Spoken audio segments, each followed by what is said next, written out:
എന്റെ കുഞ്ഞാന്ന് വിളിച്ചു കഴിഞ്ഞാൽ എവിടെ ഉണ്ടെങ്കിലും വന്ന ഇനി ആരും വിളിക്കും.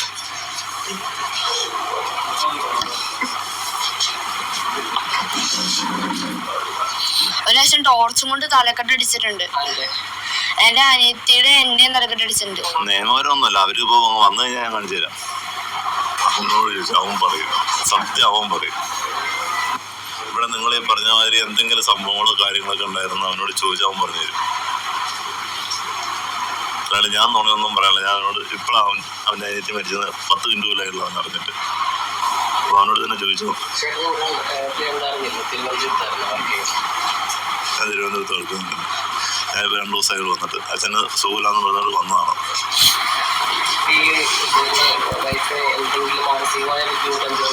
അതിന് മാനസികമായിട്ടുള്ള ബുദ്ധിമുട്ടുകളൊന്നുമില്ല. അതിന്റെ വീട്ടുകാർക്കുള്ള ബുദ്ധിമുട്ട് മാത്രമേ ഉള്ളൂ. അമ്മയ്ക്കും ചേച്ചിക്കും. അച്ഛനും ചേട്ടനൊക്കെ ഡീസൻ്റ് ആണ്.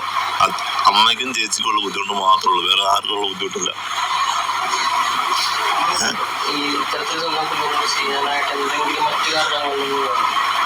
ഇതിനെ കുറിച്ച് വെച്ചാൽ എനിക്ക് അറിയില്ല. വെച്ചുകഴിഞ്ഞാൽ ഇപ്പൊ ഒരുത്തന്നെ അവിടെ കിടന്നുള്ള കണ്ട് എന്റെ ചേട്ടന അവന്റെ കൊച്ചു എന്റെ കൊച്ചു ഒരുമിച്ച്.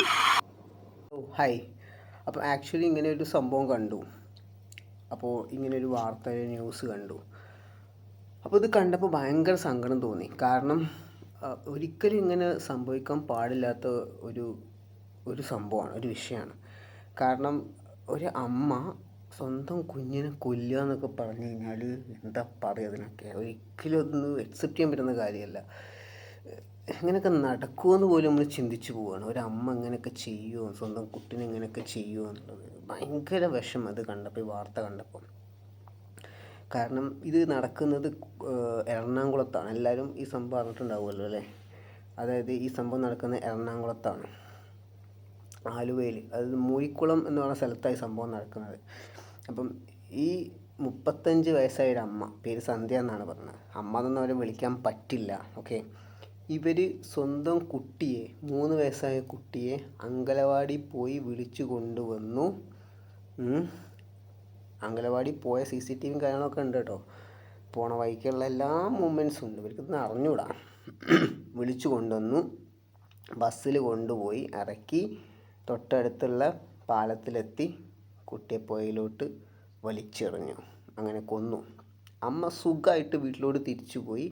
ഓട്ടോ കയറി തിരിച്ചു പോയി, ഭക്ഷണം കഴിച്ചു. കിടക്കാൻ നേരത്താണ് വീട്ടുകാർ കുട്ടിയെക്കുറിച്ച് ചോദിക്കുന്നുണ്ട്. ഇവർ പലതും പറഞ്ഞ് ഒഴിഞ്ഞു മാറുകയാണ്. അവസാനം പോലീസിൽ അറിയിച്ച് പോലീസ് വന്ന് ക്വസ്റ്റ്യൻ ചെയ്തപ്പോൾ പറഞ്ഞു കൊന്നൂന്ന്, പുഴയിൽ എറിഞ്ഞു കൊന്നൂന്ന്. വളരെ ലാഘവത്തോടു കൂടിയാണ് ഈ സംഭവം പറഞ്ഞത് കേട്ടോ. അപ്പോൾ ഇതൊക്കെ നമ്മൾ കാണുമ്പോഴും കേൾക്കുമ്പോഴൊക്കെ നമ്മൾ ഉള്ളിലിങ്ങനെ ചിന്തിക്കുകയാണ്, എന്താണ് ഈ ലോകം ഇങ്ങനെ, എന്താണ് ഇങ്ങനെയൊക്കെ സംഭവിക്കണം എന്നുള്ള കാര്യം. നമ്മൾ എവിടെ ഇങ്ങനത്തെ സംഭവങ്ങളൊന്നും അങ്ങനെ കേൾക്കാറില്ല. ഇപ്പോൾ സ്ഥിരമായിട്ട് കേരളത്തിലും നമ്മൾ പണ്ട് എവിടെയെങ്കിലുമൊക്കെ കേൾക്കുന്ന കാര്യങ്ങൾ ഇപ്പോൾ കേരളത്തിൽ ഇങ്ങനത്തെ കാര്യങ്ങളൊക്കെ കേട്ടുകൊണ്ടിരിക്കുന്നത്. ഒന്നും നമുക്ക് എന്താ പറയുക, അതുകൊണ്ട് അക്സെപ്റ്റ് ചെയ്യാൻ പറ്റുന്നില്ല. ഇങ്ങനെ സംഭവമൊക്കെ നടക്കുന്നുണ്ട് സമൂഹത്തിൽ. ഇങ്ങനെ അമ്മമാരുണ്ട്, മക്കളങ്ങനെ ഉപദ്രവിക്കുന്ന അമ്മമാരുണ്ട് എന്നുള്ള കാര്യമൊക്കെ നമ്മളിപ്പോഴാണ് മനസ്സിലാവുന്നത്, ഇങ്ങനെ ഓരോ കാര്യങ്ങൾ. ഈ കുട്ടിയുടെ, ഈ പറഞ്ഞ മരിച്ചുപോയ ഈ കുട്ടിയുടെ പേര് കല്യാണി എന്നാണ്. വെറും 3 വയസ്സേ ഉള്ളൂ ആ കുട്ടിക്ക്. ഒന്ന് ചിന്തിച്ച് നോക്കണം. ആ കുട്ടിക്ക് അച്ഛനുണ്ട്, മൂത്തൊരു സഹോദരനുണ്ട്. ഈ അമ്മ അതിന് മുമ്പ് ഇവരെ കൊല്ലാൻ ശ്രമിച്ചിട്ടുണ്ട് എന്നാണ് ഇവരുടെ അച്ഛൻ്റെ വീട്ടുകാർ പറയുന്നത്. അതിൻ്റെ കുറച്ച് കാര്യങ്ങൾ നമുക്ക് കേൾക്കാം.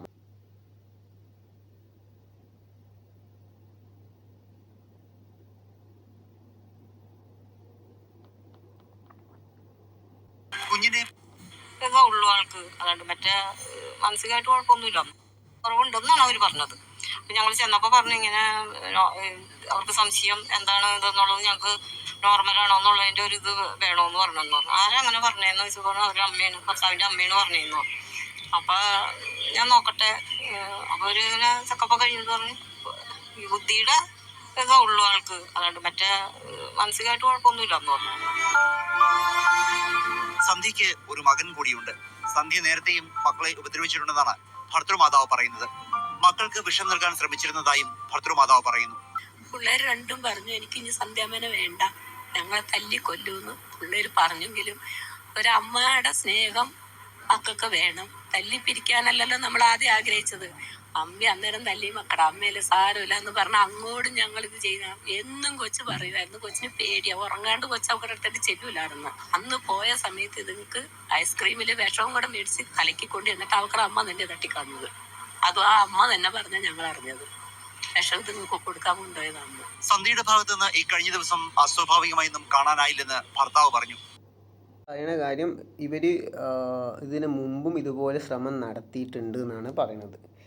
പക്ഷെ ഇതിലൊരുപാട് കാര്യങ്ങൾ സംശയമുണ്ട് കേട്ടോ. എന്തിന് ഇവർ ചെയ്തു എന്നുള്ള കാര്യത്തിന് ഇവർ കൊടുത്തൊരു എക്സ്പ്ലനേഷൻ ഉണ്ട്. അതാണ് ഏറ്റവും വലിയ കോമഡി.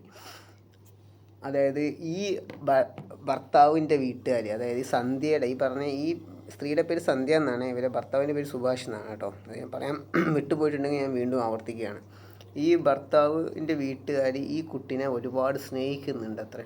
ഈ 3 വയസ്സായി മരിച്ച കല്യാണിയും അതങ്ങ് ഇഷ്ടപ്പെട്ടില്ല സന്ധ്യയ്ക്ക്, അതുകൊണ്ടാണ് കൊന്നത്. എന്തൊക്കെയാണത് അല്ലേ?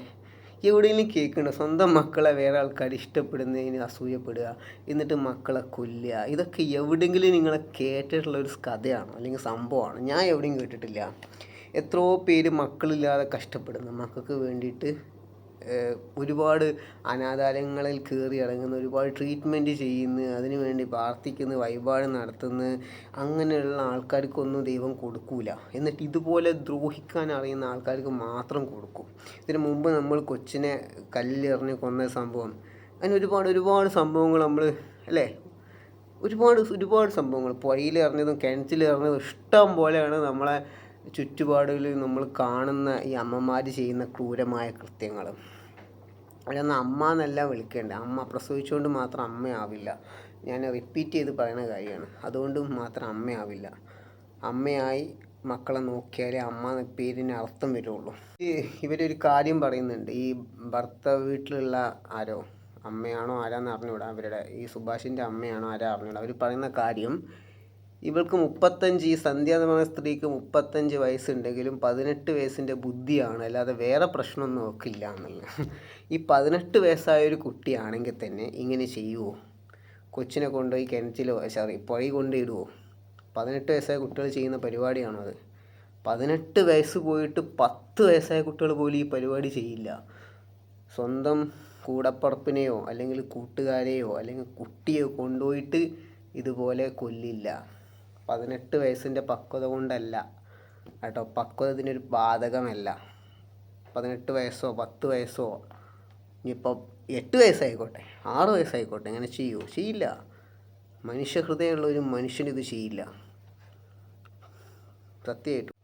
മൃഗങ്ങൾ പോലും ചെയ്യില്ല എന്ന് ഞാൻ പറയും. മൃഗങ്ങൾക്ക് പോലും സ്വന്തം മക്കളോടൊരു സ്നേഹം ഉണ്ടാവും, ഏത് പട്ടിയായാലും പൂച്ചയായാലും എന്താണെങ്കിലും. ഇതൊക്കെ എന്താണെന്ന് എനിക്ക് മനസ്സിലാവുന്നില്ല. എന്തിനാണെന്ന്? ആരുടെയെങ്കിലും ദേഷ്യം കൊണ്ടാണോ? ഒരുപാട് കാര്യങ്ങൾ പോലീസിന് ഇത് അന്വേഷിക്കേണ്ടതുണ്ട്. ഈ സുഭാഷ് പറഞ്ഞ വ്യക്തി സുഭാഷിൻ്റെ മാത്രം പിക്ചർ ക്ലിയർ ആക്കുന്നുണ്ട്. ഞാൻ മക്കളെ വടിയെടുത്ത് തല്ലാറില്ല, മക്കളെ അങ്ങനെ ഇങ്ങനെ എന്നൊക്കെ പറഞ്ഞു. സുഭാഷ് എങ്ങനെ ആയിരുന്നു, മക്കളോടുള്ള പെരുമാറ്റമായാലും ഭാര്യയോട് എങ്ങനെ ആയിരുന്നു, സുഭാഷിനോടുള്ള ദേഷ്യം കൊണ്ടാണോ, വൈരാഗ്യം കൊണ്ടാണോ, അല്ലെങ്കിൽ എന്തെങ്കിലും റിവെഞ്ച് കൊണ്ടാണോ അങ്ങനെയൊക്കെ ചെയ്തത് എന്നുള്ള കാര്യമൊക്കെ പോലീസ് അന്വേഷിക്കേണ്ടതുണ്ട്. അല്ലാതെ സന്ധ്യ പറഞ്ഞ കാര്യം മാത്രം കേട്ടങ്ങ് വിഴുങ്ങിയാൽ മാത്രം കേസ് ക്ലോസ് ചെയ്യാൻ പറ്റില്ല. ഓക്കെ, ഇങ്ങനൊരു വാർത്ത സത്യമായിട്ടും വളരെയധികം ഷോക്ക് അടിപ്പിച്ചു. കാരണം ഒരു 3 വയസ്സായ കുട്ടിയുടെ ഒരുപാട് ഫോട്ടോസ് കാണുന്നതാണ്. ആ ഫോട്ടോസ് കാണുമ്പോഴേക്ക് സങ്കടം തോന്നുന്നത്. ഈ കുട്ടി അറിയുന്നില്ലല്ലോ. ആ കുട്ടി ഇങ്ങനെ കൊണ്ടുപോയ CCTV ഞാൻ വീണ്ടും എടുത്ത് ഇങ്ങനെ ആ പിക്ചർ ആ വീഡിയോ എടുത്തിങ്ങനെ നോക്കുമ്പോൾ ഞാൻ ആലോചിക്കുമായിരുന്നു, കൊച്ച് അമ്മയുടെ തോളത്ത് ഇരുന്ന് ഞാൻ ആലോചിക്കുക ആ മരിക്കാൻ പോകുന്നതിൻ്റെ തൊട്ട് മുമ്പുള്ള നിമിഷങ്ങൾ. ആ കുട്ടി ഓർക്കുന്നില്ല തൻ്റെ അവസാനത്തെ നിമിഷങ്ങളാണെന്നുള്ളത്. സ്വന്തം അമ്മയുടെ കയ്യിൽ നിന്ന് തന്നെ തനിക്ക് ജന്മം നൽകിയ സ്വന്തം അമ്മയെ തന്നെ കൊല്ലാൻ പോകാനൊക്കെ കുട്ടി അറിയുന്നില്ല. ഞാൻ പറഞ്ഞാൽ എന്ത് ക്രൂരമായിട്ടുള്ള സംഭവങ്ങളല്ലേ, എന്ത് ക്രൂരമായിട്ടുള്ള ലോകം, എന്ത് ക്രൂരമായിട്ടുള്ള സംഭവങ്ങളാണ് കാണുന്നത് ഞാൻ ആലോചിക്കുകയായിരുന്നു. നമുക്ക് ചില സമയത്ത് ഈ ന്യൂസൊന്നും വായിക്കാൻ പോലും പറ്റുന്നില്ല. അമ്മാതിരി ന്യൂസുകൾ. അതിന് മുമ്പുള്ള ഇൻസിഡൻസ് ഇത് തൊട്ടടുത്ത് തന്നെ, അത് എറണാകുളത്താണ് തോന്നുന്നു നമ്മളിതുപോലെ നടന്നത്. സഹോദരൻ കിണറ്റിൽ കൊണ്ടുപോയിട്ടത്, അതിലും അമ്മയുടെ സഹായം ഉണ്ട് എന്നുള്ള കാര്യമൊക്കെ പറയുന്നുണ്ട്. എന്താ അങ്ങനെ ആൾക്കാർ, എന്താ ഇതിൻ്റെ ഒരു ഇത്? പലതും അന്വേഷിക്കേണ്ടത്. സന്ധ്യയുടെ എല്ലാ കാര്യവും അന്വേഷിക്കണം. സന്ധ്യയ്ക്ക് വേറെ വല്ല അവിഹിതം ഉണ്ടോ, പല കാര്യങ്ങൾ നമ്മൾ അന്വേഷിക്കണം. എന്തിനാണ് ഇങ്ങനെ ഒരു സംഭവം ചെയ്തത്, ഇതുകൊണ്ടുള്ള ബെനിഫിറ്റ് എന്താ? ഒരു ഇതിന് മുമ്പും ഇതുപോലെ ശ്രമിച്ചിട്ടുണ്ടെങ്കിൽ, ഇത് പലതവണ ശ്രമിച്ചിട്ടുണ്ട്. ഇത് പ്ലാൻഡാണ്, അല്ലാതെ പെട്ടെന്ന് തോന്നിയിട്ട് ചെയ്ത കാര്യമല്ല. വളരെയധികം പ്ലാൻ ചെയ്ത് കുട്ടിയെ അംഗനവാടി പോയി കൊണ്ടുവന്ന് ചെയ്ത പരിപാടിയാണ്. നല്ല രീതിയിൽ ശിക്ഷ അറിയിക്കുന്ന പരിപാടിയാണ്. 35 വയസ്സായിട്ടുള്ളൂ. 18 വയസ്സിൻ്റെ പക്വതയാണെന്ന് പറഞ്ഞ് ഒഴിവാക്കാൻ പറ്റിയൊരു സംഭവമൊന്നുമല്ല ഇത്. നിങ്ങൾ എവിടെയെങ്കിലും കേട്ടിട്ടുണ്ടോ 18 വയസ്സായിട്ടുള്ള ഒരാൾ ഇങ്ങനെ പരിപാടി ചെയ്യുന്നത്? അല്ല, അതാണ് ഇപ്പോൾ പറഞ്ഞു വരുന്നത്. എനിക്ക് മനസ്സിലാവാത്തതുകൊണ്ട് ചോദിക്കുകയായിരുന്നു. പക്വത കുറവാണെന്ന് പറഞ്ഞിട്ട് അങ്ങോട്ട് ഒതുക്കി തീർക്കാനുള്ള പരിപാടിയാണോ എന്നൊരു സംശയം. നമ്മൾ ഒരു നിസ്സാരമായി കാണേണ്ട സംഭവങ്ങളല്ല ഈ വിഷയങ്ങളൊന്നും. ഇതിപ്പോൾ ഈ വാർത്ത നിങ്ങൾ എല്ലായിടത്തും കാണാം. നമ്മളിപ്പോൾ യൂട്യൂബ് എടുത്ത് നോക്കിയാലും ന്യൂസ് എടുത്ത് നോക്കിയാലും ഈ വാർത്ത നമ്മൾ കാണാം. പക്ഷേ നമ്മൾ ഒരുപാട് കാര്യങ്ങൾ ഇതിൽ ചിന്തിക്കേണ്ട കാര്യങ്ങളുണ്ട്. ഒരു എഫക്റ്റീവ് പാരൻറ്റിങ്, എന്താണ് ഗുഡ് പാരൻറ്റിങ് എന്നുള്ള കാര്യം, നമ്മുടെ സൊസൈറ്റിയിൽ അത് എത്രത്തോളം അതിന് ഇമ്പാക്റ്റ് ഉണ്ട്, അല്ലെങ്കിൽ എത്രത്തോളം അത് ഇൻഫ്ലുവൻസ്ഡ് ആണ് എന്നുള്ള കാര്യം നമുക്ക് അറിഞ്ഞുകൂടാ.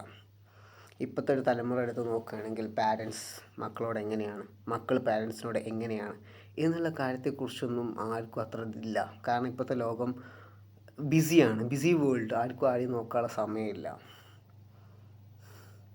പിന്നെ ഇതിൻ്റെ ഇടയിൽ ഹസ്ബൻഡ് ആൻഡ് വൈഫ് പ്രശ്നങ്ങൾ, ഇഷ്യൂസ്, മദർ ആൻഡ് ഫാദറുള്ള ഇഷ്യൂസ്, ഇതൊരു വലിയൊരു പ്രശ്നം തന്നെയാണ് മക്കളുടെ ലൈഫിൽ. അത് നല്ല രീതിയിൽ ബാധിക്കുമെന്ന് പറഞ്ഞാൽ 100% ഏത് മക്കളെ ലൈഫിലും ബാധിക്കും. ഭാര്യ ഭർത്താക്കന്മാർ തമ്മിലുള്ള ബന്ധം, അച്ഛനമ്മ ഇഷ്യൂസ്, ബന്ധം ഉദ്ദേശിച്ച് അവർ തമ്മിലുള്ള ഇഷ്യൂസ്, അവർ തമ്മിൽ എന്ത് ഇഷ്യൂസ് ഉണ്ടായാലും അത് മക്കളെ ബാധിച്ചിരിക്കും.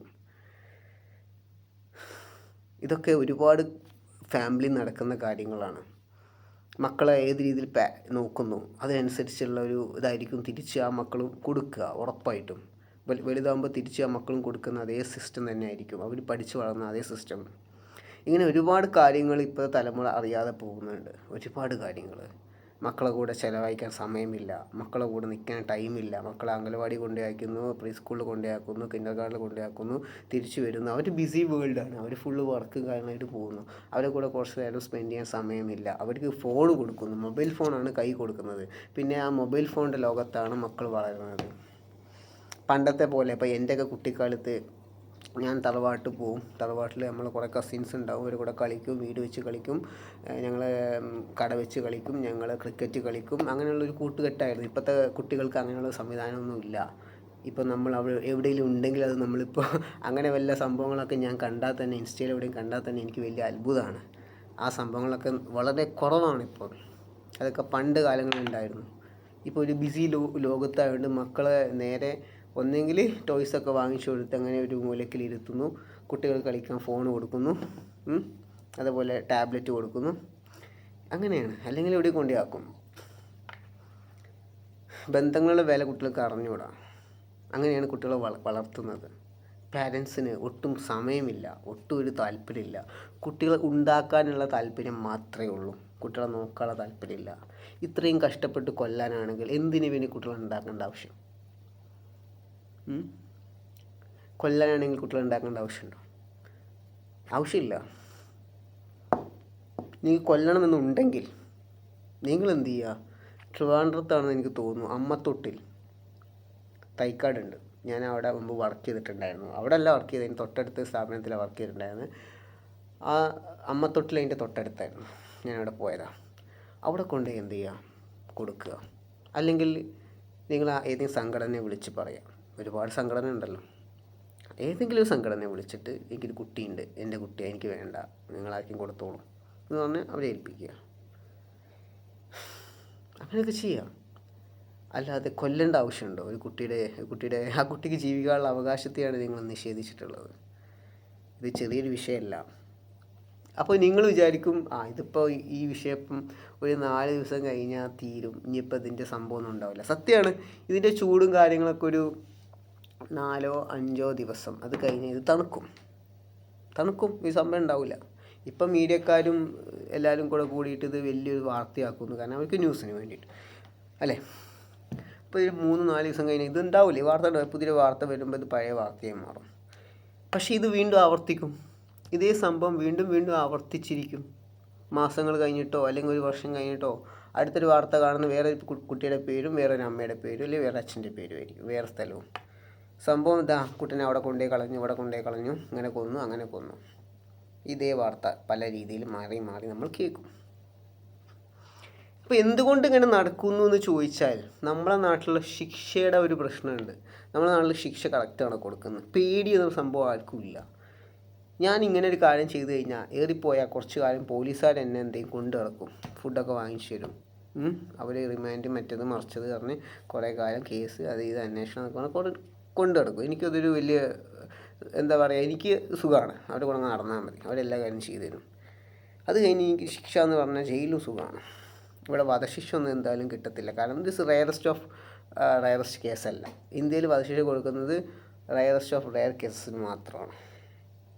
അത് ഈ സ്ഥിരമായിട്ട് ഇങ്ങനെ നമ്മൾ ന്യൂസുകൾ കാണുന്നുണ്ട്. ഇതിൽ വിഷയമുള്ളതല്ല. ഏറിപ്പോയ 10-14 വർഷം, നല്ല നടപ്പാണെങ്കിൽ 10 വർഷം 7 വർഷമാക്കി ചുരുക്കി വരികയും ചെയ്യും. അപ്പം അങ്ങനെ ഒരു ധാരണയുണ്ട്. അവിടെ നല്ല ഫുഡും കാര്യങ്ങളുമാണ്, വലിയ പണിയൊന്നുമില്ല, സുഖമായിട്ട് ജീവിക്കാം. ആ ധാരണ കൊണ്ട് മിക്ക ആൾക്കാരും വീണ്ടും വീണ്ടും ക്രൈം ചെയ്യാൻ വില്ലിങ് ആവുന്നു. നഷ്ടപ്പെടാൻ അവർക്കൊന്നുമില്ല. ഓക്കെ, ഈ ഒറ്റ കാര്യം കൊണ്ട്. പക്ഷേ നമ്മൾ മറ്റുള്ള സംസ്ഥാനം എന്നല്ല, മറ്റുള്ള രാജ്യങ്ങൾ എടുത്ത് നോക്കും. അവിടെ ക്രൈംസ് എത്ര കുറവാണ് അല്ലേ? പേടിയാണ് ആൾക്കാർക്ക്, ചെയ്തു കഴിഞ്ഞാൽ തല പോകുന്നുള്ളൊരു പേടി. അതേ സിസ്റ്റം ഇവിടെ ഇല്ല. അപ്പം ഇതേ ഒറ്റൊരു പ്രശ്നം കാരണമാണ് ഇങ്ങനെയുള്ള കുറേ ക്രൈംസ് നമ്മുടെ നാട്ടിൽ പെരുകാനുള്ള കാരണം. ആർക്കും പേടിയില്ല ആ സംഭവം. കുറേ പേര് ഇമാജിന് ഓർത്തിട്ട് ചെയ്യാത്ത, എൻ്റെ ഇമേജ് പോകുമല്ലോ, ഞാൻ ഉണ്ടാക്കിയ അത്ര അങ്ങനത്തെ ക്രെഡിബിലിറ്റി പോകുമല്ലോ, അല്ലെങ്കിൽ പേടിച്ചിട്ട് ചെയ്യത്തില്ല. കുറ്റകൃത്യങ്ങളോ അല്ലെങ്കിൽ ഇങ്ങനത്തെ കാര്യങ്ങൾ പേടിച്ചിട്ട് ചെയ്യത്തില്ല. അപ്പോൾ ഇങ്ങനെ കുറേ ആൾക്കാരുണ്ട്. അപ്പോൾ എനിക്ക് പറയാനുള്ള കാര്യം, നിങ്ങൾക്ക് മക്കളെ വേണ്ടെങ്കിൽ, നോക്കാൻ താല്പര്യമില്ലെങ്കിൽ വെറുതെ ഉണ്ടാക്കാൻ നിൽക്കണ്ട. ആ പണിക്ക് നിങ്ങൾ പോകണ്ട. എത്രയോ പ്രിക്കോഷൻസ് ഉണ്ട് കുട്ടി ഉണ്ടാവാതിരിക്കാനുള്ള. അങ്ങനെ എന്തെങ്കിലും മാർഗ്ഗങ്ങൾ ചൂസ് ചെയ്യുന്നതാണ് നല്ലത്. ഓക്കെ, ഇനി കുട്ടി എനിക്ക് ഉണ്ടായി വേണ്ടാന്ന് വിചാരിക്കുക. കുട്ടി ഉണ്ടായി, എനിക്ക് കുട്ടിയെ വേണ്ട, കുട്ടി എനിക്ക് ഇഷ്ടമല്ല, വേണ്ട. അമ്മത്തൊട്ടിൽ കൊണ്ടുപോയി ഇടാം, കുട്ടി ഇല്ലാത്ത ആൾക്കാർക്ക് കൊടുക്കാം, സംഘടനയെ വിളിച്ച് ഏൽപ്പിക്കാം. ഇങ്ങനെ 2 ഓപ്ഷൻ നിങ്ങൾക്ക് ചെയ്യാം. അല്ലാതെ നിങ്ങളൊരു മനുഷ്യനെ കൊല്ലരുതെന്ന് എനിക്ക് പറയാനുള്ളത്. അവർക്കും ജീവിക്കാൻ അവകാശമുണ്ട് നിങ്ങളെപ്പോലെ. അവരുടെ ജീവിതത്തെ തടങ്കലിടാൻ നിങ്ങൾക്ക് യാതൊരു അധികാരവുമില്ല. ഓക്കെ, എനിക്ക് ഈ ഒറ്റൊരു കാര്യം പറയാനുള്ളൂ. പിന്നെ പറയാനുള്ളത് എഫക്റ്റീവ് പാരൻറ്റിങ് ആണ്. ഓക്കെ, അത് പറയാൻ ഞാൻ അത്ര വലിയ യോഗ്യനൊന്നുമല്ല. കാരണം ഞാൻ സത്യം പറഞ്ഞാൽ ഞാൻ എൻ്റെ പാരൻസിൻ്റെ കൂടെ അല്ല ജീവിക്കുന്നത്. അതുകൊണ്ട് ഞാൻ അതിന് യോഗ്യനല്ല.